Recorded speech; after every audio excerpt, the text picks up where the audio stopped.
So I have to raise funds for that. So it's kind of like I have the assets, but I don't have the money to renovate it to livable standards. And if the community can get behind me for this, we can make the project together. And Okay. I'm willing to do this for 20, 30, 40 years, if that's what it takes, probably until I die.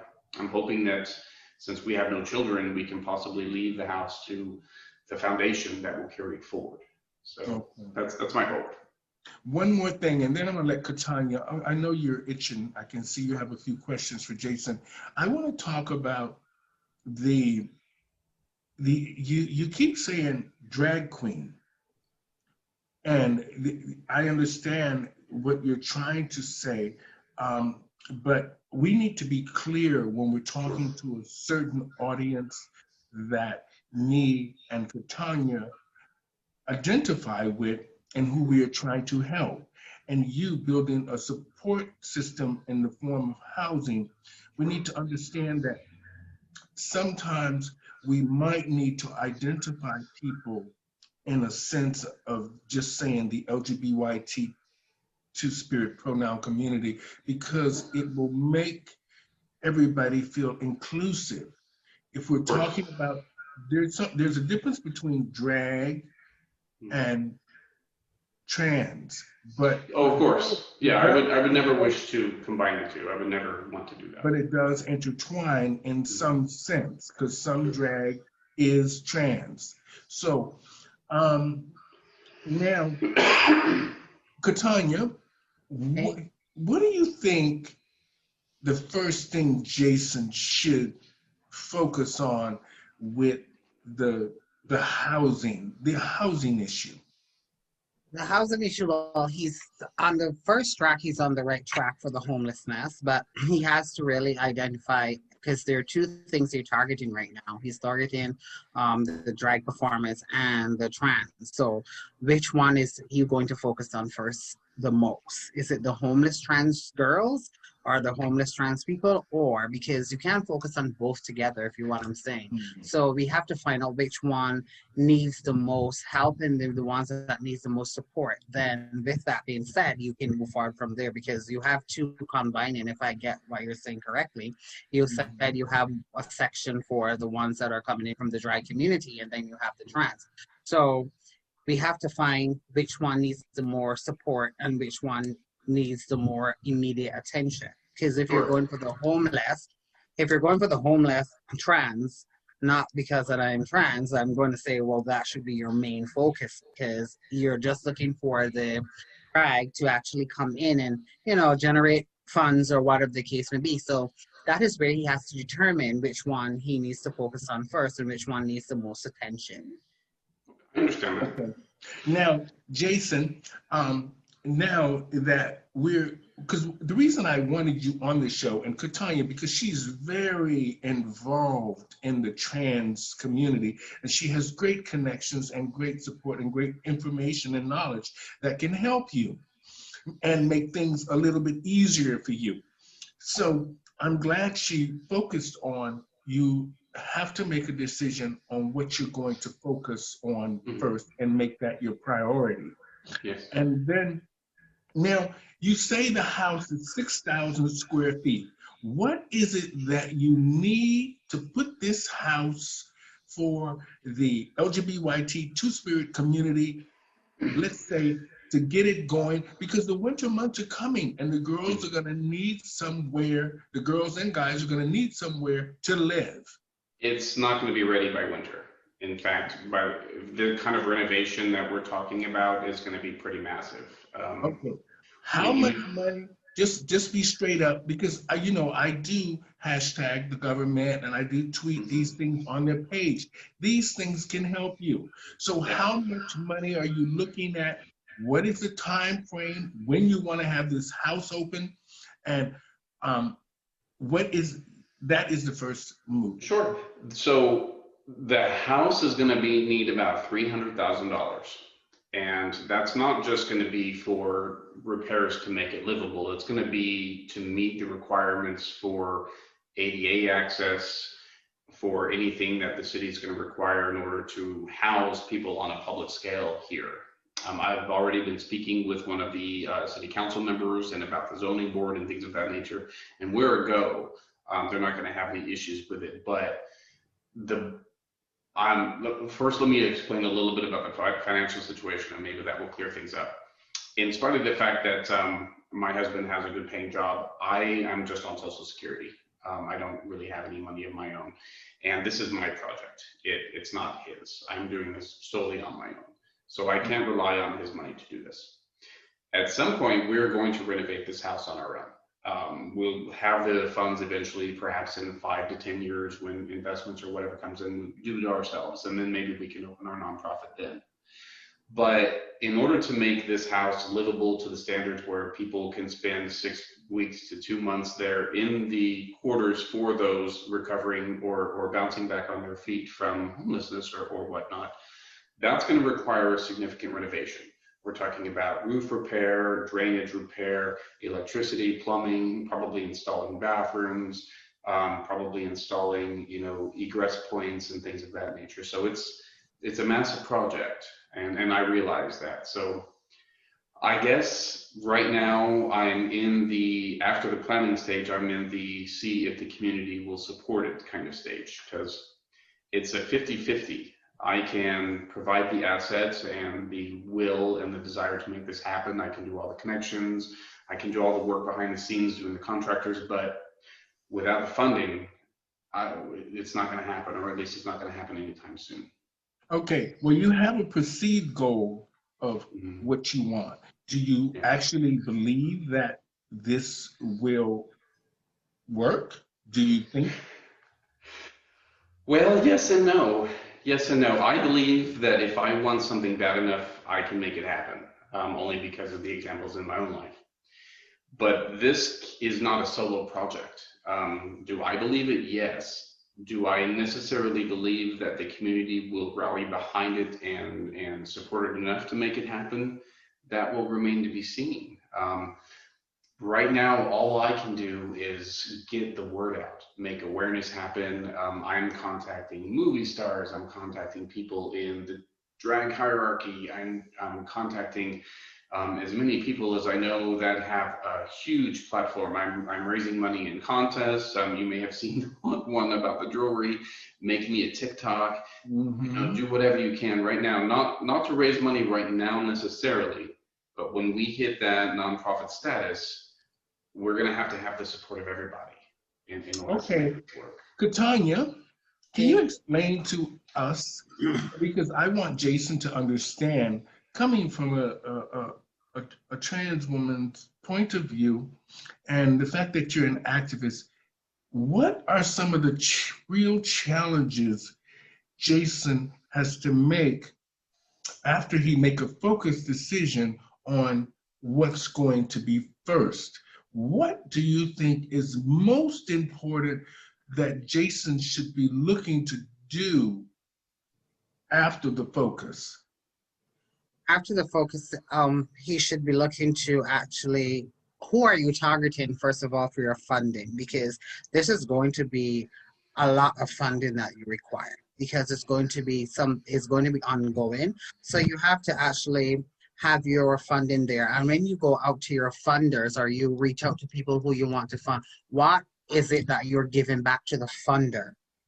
You understand? Because people in this time nowadays, they always want to create a win-win situation. If I give you $75,000, what's in it for me? Where I'm investing $75,000 in your housing or your project, but what is in that for me? What am I going to get? Am I going to get advertisement? Am I going to get a branding? What am I going to get? What are you going to give me? So that is something. About that. That's perfect. Thank you. Exactly. So when you're going after funders or you're going after funding, you have to think. Say for instance, I'm going after Walmart for funding. This is just an example. If I go after Walmart for funding and I ask them for $50,000, how are they going to benefit from me getting that $50,000?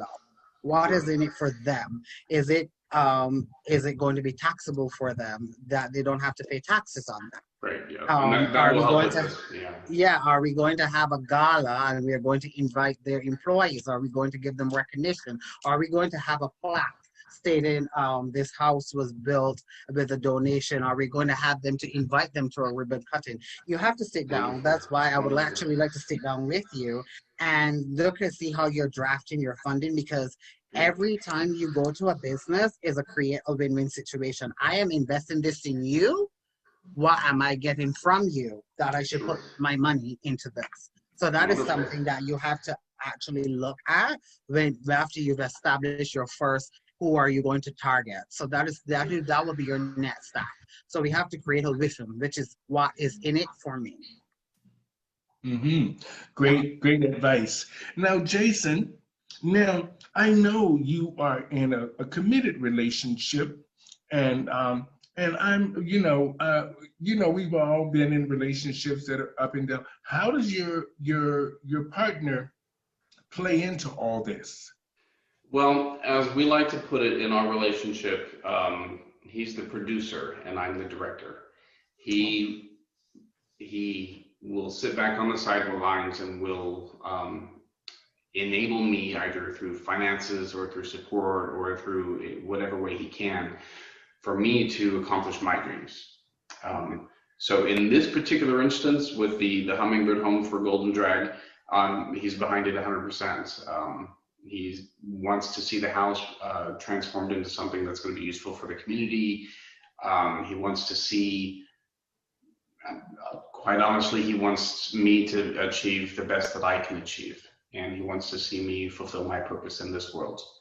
And Okay. for me, that's things of this nature. So. Okay, amazing. Now, I understand how you connect to your vision. I understand how you want to reach out to other communities to make this a positive journey for everyone.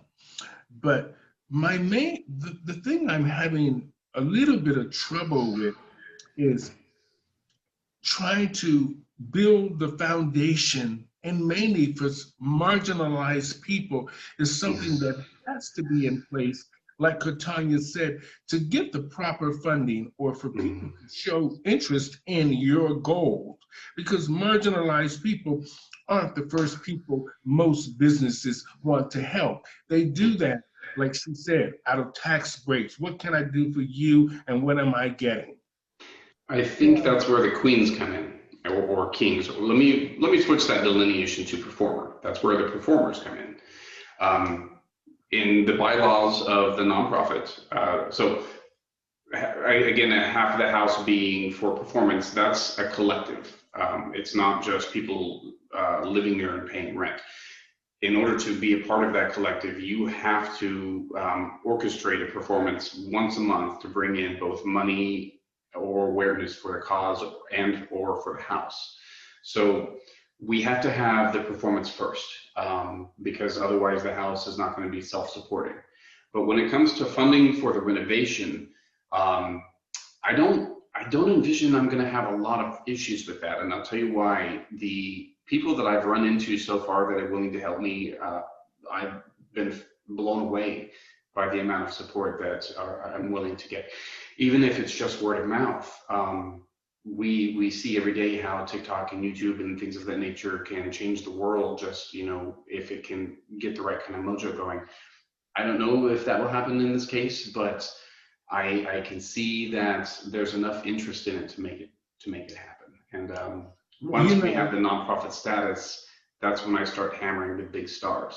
I want to say, hey, if you can't donate money, you need to spread the word about this. We need to get the word out. So, I think that, do you have an active website now, an active website where people can get information? Is there an active GoFund or active something to where it's ongoing, to where you're constantly in communication with different organizations and groups that could be beneficial to the Hummingbird Home?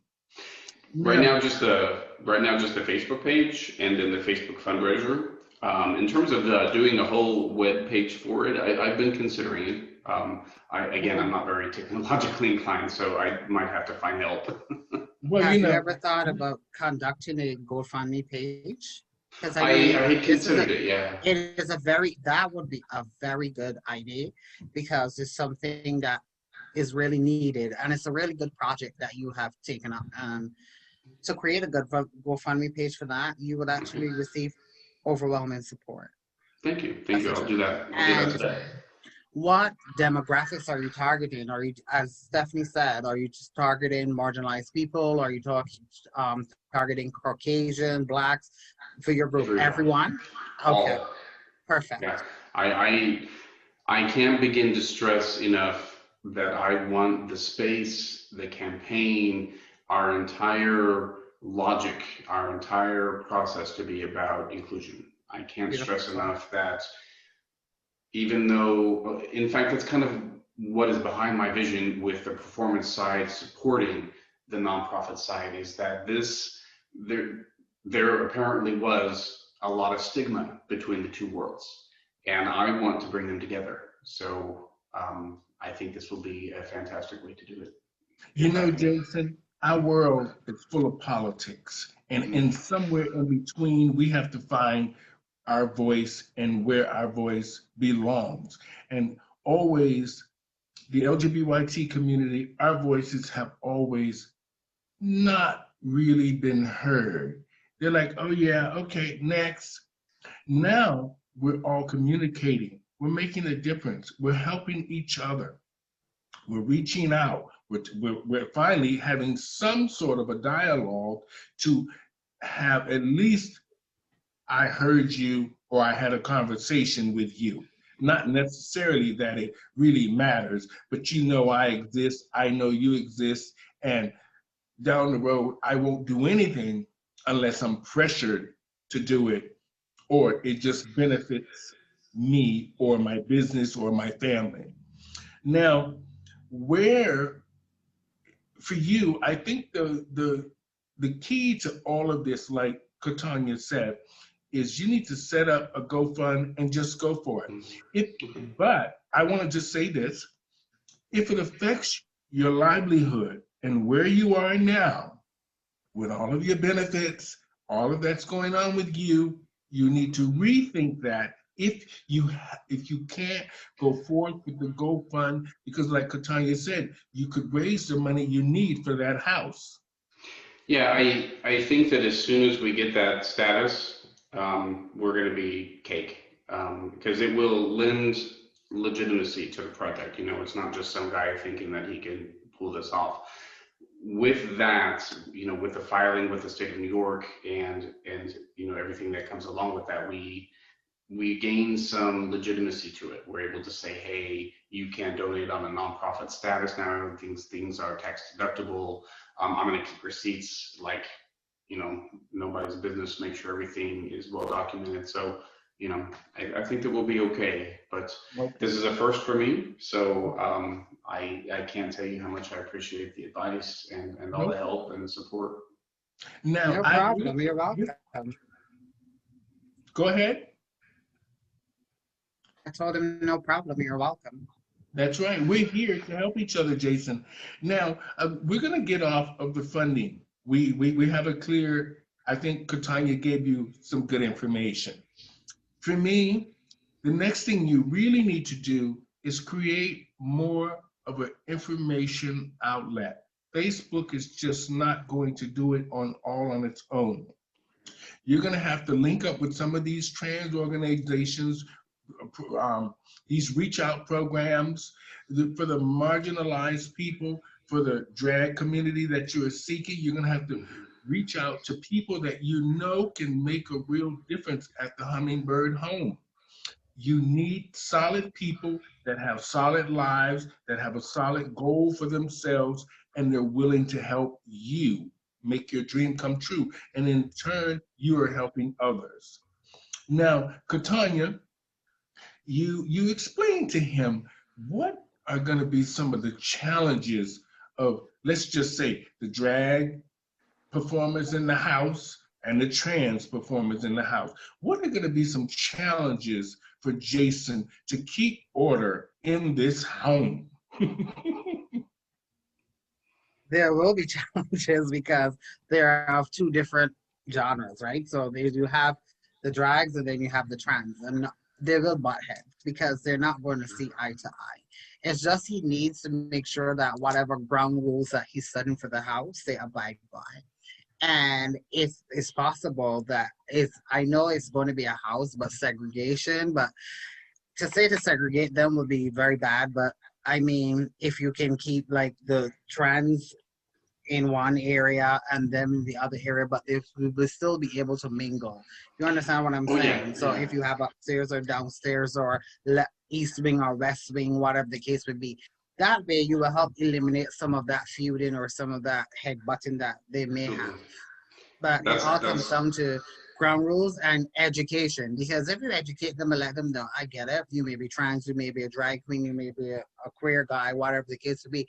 But we all are as one family. So it doesn't matter what your sexual orientation is. If you're living here, we have to live in unity and peace. yeah. So therefore, you have to have like workshops. You know what I'm saying with them? Absolutely. Although they're there and they're living there, have workshops with them. You know, you have meetings with them. You find out what issues they're facing. You have to be in their face because there will be issues. You're having issues with them. You may have a suggestion box for them to let them know what issues they're having between themselves or with the house or whatever they're going through at the moment. And as you said, mental health counselors are actually on board to work with you. So Yeah. that's a good step also. That will be able to help to counteract some of the problems or that may arise during this transitioning period with them. Perfect. I completely agree.